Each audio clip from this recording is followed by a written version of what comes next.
মানুষকে নিয়ে ভাববে, যে মানুষ ভালো আছে কি নেই সেটা দেখবে। আরে আমাদের বাবা মাকে আমরা বাইরে পাঠাতাম না, আমরা নিজেরা বাইরে যেতাম না, কিন্তু এই মহিলাটা এই বয়সে করোনার ভয় না পেয়ে, মৃত্যুর ভয়কে না পেয়ে সে রাস্তায় নেমেছিল তো মানুষের ভালো করার জন্য। তো আমার মনে এরকম তো সরকার দরকার। আমি অন্য কোনো দলকে দেখতে পাইনি, আমরা দেখিনি কি এই দল এসছে না ওই দল এসছে, কিন্তু আমরা দেখেছি মমতা ব্যানার্জি রাস্তায় দাঁড়িয়ে আছে এবং তার কর্মীরা রাস্তায় দাঁড়িয়ে আছে মানুষের ভালো করার জন্য। তো আমার মনে হয় কি সেরকমই সরকারকে আবার ফিরিয়ে আনা উচিত। কিন্তু না, আজকের রাজনীতি একদমই আলাদা। আজকের রাজনীতি হচ্ছে ধর্ম নিয়ে।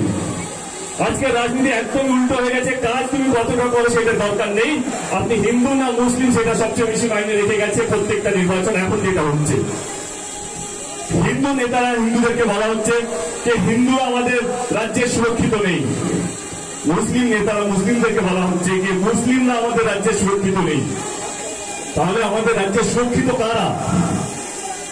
আসলে অনেক ভাবনা চিন্তা পর আমার মনে হল যে আসলে আমাদের রাজ্যে সুরক্ষিত এরাই, যারা এই কথাগুলো বলে, এই নেতাগুলোই, যারা হিন্দুদেরকে বলে হিন্দুরা সুরক্ষিত নেই, মুসলিমদেরকে বলে মুসলিমরা সুরক্ষিত নেই। তখন এইটা বলে বলে ভোটটা নেয় আর চলে যায় বাইরে, তখন বাংলাকে ভুলে যায়। এবার আপনাদেরকে এটা ভাবতে হবে যে কাকে আপনারা ভোটটা দেবেন। যে হিন্দুকে মুসলমান থেকে আলাদা করছে, মুসলমানকে হিন্দু থেকে আলাদা করছে, এটা বাংলার ঐতিহ্য নয়, এটা বাংলার সংস্কার নয়। কারণ বাংলা এমন একটা রাজ্য যেখানে সমস্ত ধর্মের মানুষ শান্তিতে থাকে, ভালোবেসে থাকে। আমরা ঈদও সেলিব্রেট করি, আমরা দুর্গা পূজাও সেলিব্রেট করি, আমরা কালী পূজাও সেলিব্রেট করি, আমরা ক্রিসমাসও সেলিব্রেট করি, আমরা গুড ফ্রাইডেও সেলিব্রেট করি এবং আমরা গুরু নানক জয়ন্তী আমরা সেলিব্রেট করি। আমরা সমস্ত ধর্মের ফেস্টিভ্যাল, আমাদের সমস্ত ধর্মের উৎসব আমরা সেলিব্রেট করি। এইটাই হচ্ছে বাংলার কালচার। রাজনীতি বোঝেন, আমি আপনাদেরকে রাজনীতি বোঝাতে আসিনি, কিন্তু অন্তত এইটুকু বলতে এসেছি যে মানুষটা আপনাদেরকে আগলে রেখেছে গত 10 বছর ধরে, কোনোদিন আপনাদেরকে এটা বলেননি আপনি হিন্দু না, আপনি মুসলিম না, আপনি শিখ না ইসাই, শুধু কাজ করে গেছে। ভুল হয়েছে, আরো ভালো হলে আরো ভালো হতো, এইটা হলে আরো ভালো হতো, কিন্তু মানুষকে কোনোদিনও ভাগ করেনি। ভালোর কোনো শেষ নেই, ভালো আরো ভালো আরো ভালো আরো ভালো হতে পারে, কিন্তু তার জন্য আরো একবার দিদিকে ফিরিয়ে আনতে হবে, তবে গিয়ে আরো আরো আরো ভালো হবে। এবার চলে আসি কিছু প্রতিশ্রুতি সমস্ত দলগুলি দিচ্ছে। এবার যারা বলছে যে আমরা এলে চাকরি দেবো, কি দেবো, আমি চাকরির কথা বলি। এবার আমি বলি যে যারা এখন বলছে আমরা এলে চাকরি দেবো, তারা 2014 সময় বলেছিলেন যে আমরা প্রত্যেক বছর 2 কোটি চাকরি দেব, কিন্তু গত 7 বছরে 2014 থেকে 2021 অব্দি দেশের বেকারত্বের অবস্থা গত 70 বছরও খারাপ। তারা বলছেন বাংলায় এসে চাকরি দেবে। আগে দেশে চাকরি দিন, দেশে অনেক যুবকরা আছে তারা চাকরি পাননি। আজকে বলা হচ্ছে যে আমরা যদি সরকারে আসি আমরা প্রত্যেকটা বাড়ি পাকা করে দেবো। আমি বলছি ভালো কথা, প্রত্যেকটা বাড়ি পাকা হলে খুব ভালো হয়, কিন্তু তাহলে গুজরাটে যখন ট্রাম্প এসেছিল গত বছর 2020-তে, গুজরাটে যখন ট্রাম্প এসেছিল আমেরিকান প্রাক্তন প্রেসিডেন্ট, তখন এয়ারপোর্ট থেকে যে স্টেডিয়ামে এরকম একটা মাঠ হচ্ছিল, এখানে যে স্টেডিয়াম অব্দি 2টো রাস্তায় দেয়াল তৈরি করা হয়েছিল। কারণটা কি জানেন? কারণ রাস্তায় দু সাইডে কোনো ঝুঁকি বস্তি না দেখা যায়, কোনো নোংরা না দেখা যায়, সেই জন্য রাস্তার দুদিকে দেয়াল তৈরি করা হয়েছিল। আমার তাহলে প্রশ্ন এটাই রয়ে গেল, তাহলে গুজরাটে পাকা বাড়ি হলো না কেন? যারা গুজরাটে পাকা বাড়ি করতে পারেনি তারা বাংলার নির্বাচনে এসে বলছে পাকা বাড়ি করে দেবো। হায় রে ভগবান, বলছে আমরা গরিব মানুষের সঙ্গে আছি, গরিব মানুষের আমরা ভালো করবো, গরিব মানুষকে আমরা এই গরিবী থেকে উদ্ধার করবো। মানে খুব ভালো কথা, আমিও চাই গরিব মানুষটা, মানে গরিব মানুষ সব ভালো হয়ে যাক, আমাদের দেশ থেকে গরিবী বেরিয়ে যাক। কিন্তু যারা এরা বলছে গরিব মানুষকে সাহায্য করুন, মানে সাহায্য করার দরকার নেই, আগে পেট্রোল ডিজেল গ্যাসের দামটা কমিয়ে দিন, গরিব মানুষ অনেক টাকা বাঁচিয়ে নেবে। কারণ এই গরিব মানুষরাই এর উপরে বেঁচে আছে। কারণ পেট্রোল ডিজেলের দাম বাড়লে বাজারে প্রত্যেকটা জিনিসের দাম বাড়ে, তরকারি পত্র থেকে আরম্ভ করে খাওয়ার থেকে আরম্ভ সমস্ত কিছু জিনিস সবারই দাম বাড়ে। এবং যদি গরিব মানুষকে নিয়ে আপনাদেরকে ভাবতে হবে, আগে বাজারের দাম কমান, গ্যাসের দাম কমান, ডিজেলের দাম কমান, তাহলে তো গরিব মানুষকে বাঁচাবে। এবার চলে আসি আমাদের সরকার, আপনাদের ভোট দেওয়া উচিত এটা আমার মনে হয়। তাহলে বাংলার উন্নয়ন হবে, মানুষের ভালো হবে, তবে গিয়ে বাংলা এগোবে এবং দেশ ভালো হবে। আমি এটুকু বলতে পারি যে আমাদের সরকার গত 10 বছরে প্রচুর কাজ করেছে। আমি একটা কথা ক্লিয়ার করিনি, আমি অন্য কোনো দলকে ছোট করে নিজের দলকে বড় করতে পছন্দ করি না, কারণ মানুষের পরিচয় হচ্ছে তার কাজ এবং তার দলের পরিচয় হচ্ছে তার কাজ। 10 বছরে তার সরকার কি কি কাজ করেছে সেটাই হচ্ছে তার পরিচয়। আমি সেই কারণেই আমি আমার দলের কিছু কথা আপনাদের সামনে তুলে ধরবো। তারপর আপনাদের যদি মনে হয় কি আমাদের দল কাজ করতে পেরেছে, তাহলে আপনারা জানেন কাকে ভোটটা দিতে হবে। যেহেতু আমরা 10 বছর ধরে সরকারে ছিলাম, দিদি 10 বছর ধরে আমাদের মুখ্যমন্ত্রী হয়েছিলেন, আমি 10 বছরে হাল খাতা খুলবো না এখানে। আমি গত বছরই কথা বলি, এই যে করোনা এখনো চলছে, কিন্তু যখন 2020 মার্চে যখন লকডাউন ডিক্লেয়ার হলো, আমরা সবাই ঘরবন্দি হয়ে গেলাম। আমরা কেউ বেরোচ্ছিলাম না, আমাদের বাবা মাকে আমরা বেরোতে দিচ্ছিলাম না, কারণ ভয় ছিল যদি কারো করোনা হয়ে যায় তাহলে সে মারা যাবে বা হসপিটালে চলে যাবে। যখন হসপিটালের অবস্থা খুব খারাপ ছিল, বেড পাওয়া যাচ্ছিল না। আমরা কি দেখেছি? আমরা দেখেছি ভারতবর্ষে মাননীয় প্রধানমন্ত্রী এবং অন্যান্য মুখ্যমন্ত্রী অন্যান্য রাজ্যে তারা তাদের অফিসে বসে সমস্ত অর্ডারগুলো দিত, সমস্ত আদেশগুলো দিত। কিন্তু সেই সময় ভারতবর্ষে একমাত্র মুখ্যমন্ত্রী যে রাস্তায় নেমে মানুষ ভালো আছে কিনা সেটা দেখেছে, তার নাম হচ্ছে মমতা ব্যানার্জি। না, আমি দলে প্রার্থী আমি দলের সাংসদ বলে বলছি না, এটা আপনারা দেখে নিতে পারেন যে সেই সময় দিদি কিভাবে মানুষের পাশে ছিল।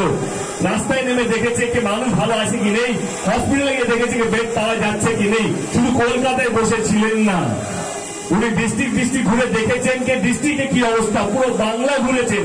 সেই সময় যখন মানুষ বেরোতো না ভয়ে, আমরা অন্য কোনো দলকে দেখিনি সেই সময় মানুষের পাশে দাঁড়াতে। আমরা শুধু দেখেছি তৃণমূল কংগ্রেস এবং আমাদের মুখ্যমন্ত্রীকে প্রত্যেকটা মানুষের পাশে দাঁড়াতে। তাহলে আমাদের এরকম একটা সরকার দরকার যে ভালো সময় দরকার নেই তাকে, কিন্তু খারাপ সময় সে যেন আমার পাশে থাকে, যে সে যেন আমার আপদে বিপদে তাদেরকে যেন আমরা পাই। এই করোনার সময় অনেক কন্যাশ্রীর মতন প্রকল্প, যেখানে প্রত্যেকটা মেয়ে তার অধিকার যেন পায় পড়াশোনার জন্য। আমি বললাম যে এই কন্যাশ্রীতে দরকার আছে কি দিদি? কারণ এখন তো সব ভোট নিয়ে রাজনীতি হচ্ছে না, যারা আমাদেরকে ভোট দেবে আমরা তাদের জন্য কাজ করবো।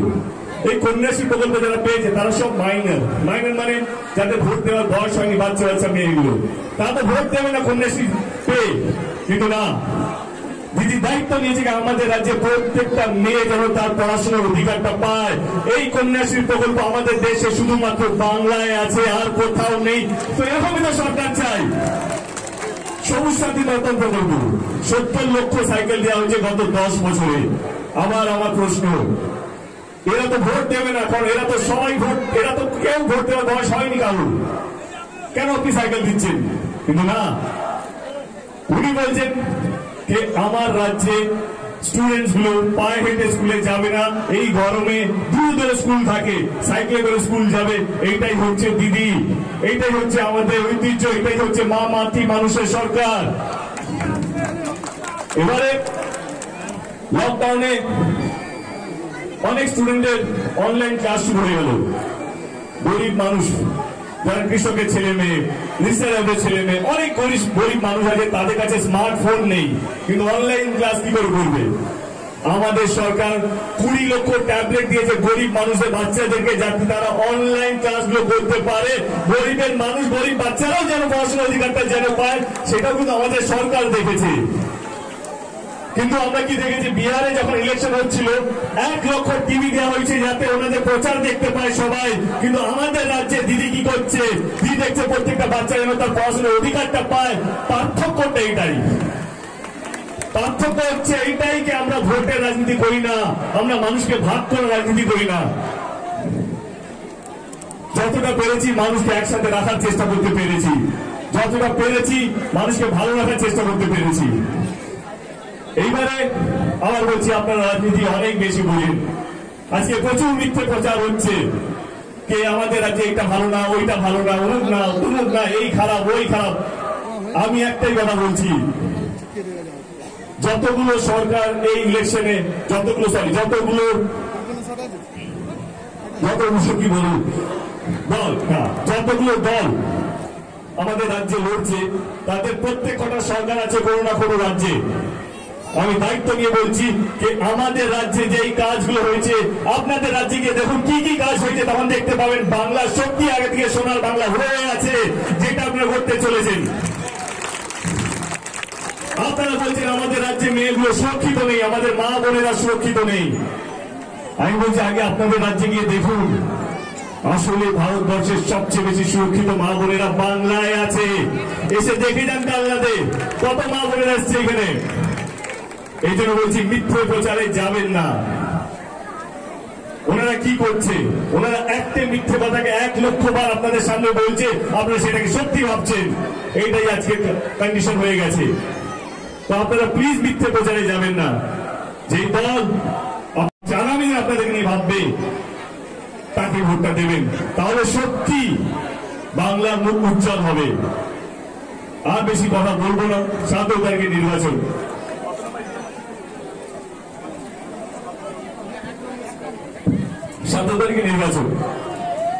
আপনাদের যদি মনে হয় আমাদের দল সত্যি কাজ করতে পেরেছে, আমাদের মুখ্যমন্ত্রী সত্যি কাজ করতে পেরেছে গত 10 বছরে, তাহলে 1 নম্বর ইভিএম মেশিনে বাটন টিপে আমাদের প্রার্থী এবং আমাদের দলের হাতটা শক্ত করুন।